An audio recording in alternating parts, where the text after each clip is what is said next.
Hi everyone. In this video we are going to define circle and we are going to define various terminologies related to circles. We will be dealing with the theorem of tangent also. So let's discuss one by one these things. So first of all, when we talk about circle, we should know the definition of circle. So let's take infinite number of points in a plane. So these are your infinite number of points in the plane. Now, if you want to draw a circle, then you have to collect all those circles which are equidistant from a fixed point. Let's suppose this is my fixed point. Now, if say this point is having a distance r, then I will collect all those points which are having distance r from this fixed point. So let's suppose this point is again having a constant distance which is r. Let's suppose this point is again having r. So we will be taking all those points in the plane which are present at equal distance from this point. So if I combine or if I join these points, then I will get a circle. So this fixed point is known as center. So O is the center of the circle. And this fixed distance, let's suppose this. So this OP is the radius of the circle. Alright. Now you know that diameter is double of radius.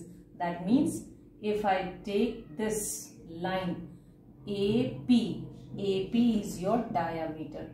AP is diameter. So what is the definition of diameter? A line which touches the circle, which touches the circumference of the circle at 2 points and passes through the center, then it is a diameter. Alright. So this is the definition of circle. So I can define circle as collection of all those points in the plane which are equidistant from a fixed point. This fixed point is known as center and this fixed distance is known as radius of the circle. Alright, let's now come to a word chord. So what is a chord? Chord is a line which touches the circumference of the circle at 2 points. So if a line passes through the center and touches the circumference at 2 points, then this is again a chord which is a diameter. So I can say diameter is the longest chord. So how many longest chord we can have? We can have infinite number of chords here. Let's now discuss about secant. What is a secant?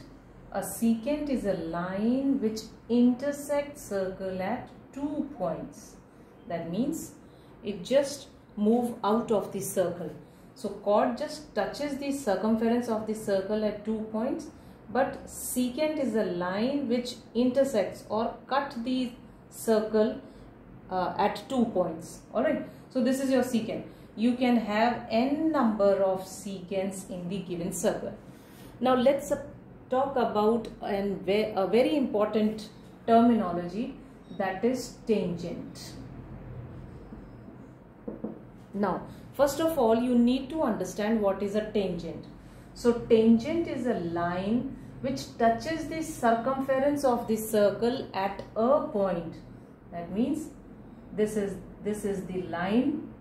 This is the line which touches the circumference at only 1 point. Now, how many tangents are possible in the given circle? You can draw infinite number of tangents on the circumference of the circle, but through 1 point only one tangent can pass. Like if I want to draw a tangent from this circle, then this is the only tangent which I can draw in this circle, or I can say not in this circle but on this point. This is only one line which passes through this point. This is only one line and this line is known as tangent. Now if I connect the center and this point from where the tangent is drawn, then this point is known as point of contact. This is your point of contact. and your point of contact always makes 90 degree with the tangent. So what is a point of contact?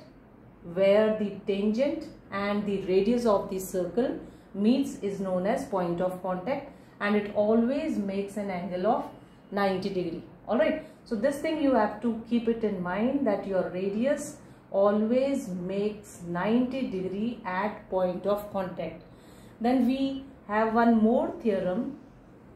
If two tangents are drawn from an external point, let's suppose this is your external point, I can draw two tangents from this external point. So let's suppose this is your tangent, and I can also draw this tangent. Okay, so from an external point, two tangents can be drawn. Let's suppose this is the center, and if I join point of contact with the radius, then I know this will be 90 degree, and again if I join this, then again this will be 90 degree. Now if I will be joining this point, let this point be P. Now what I can say? I can say that this PA is equal to PB. And what are your PA and PB? PA and PB are your tangents. That means the tangent drawn from an external point, the length of the tangent drawn from an external point on a circle is same. Okay, so these two will have same length, PA equal to PB. You can prove it by proving these two triangles and congruent as congruent. What you can say? This is your 90 degree, this is your 90 degree, this is your common side which is just opposite to 90 degrees, so I can say it as hypotenuse. So right angled hypotenuse, this is your radius in this POB triangle, and in PAO triangle again this O is your triangle. So 3 points I have written here.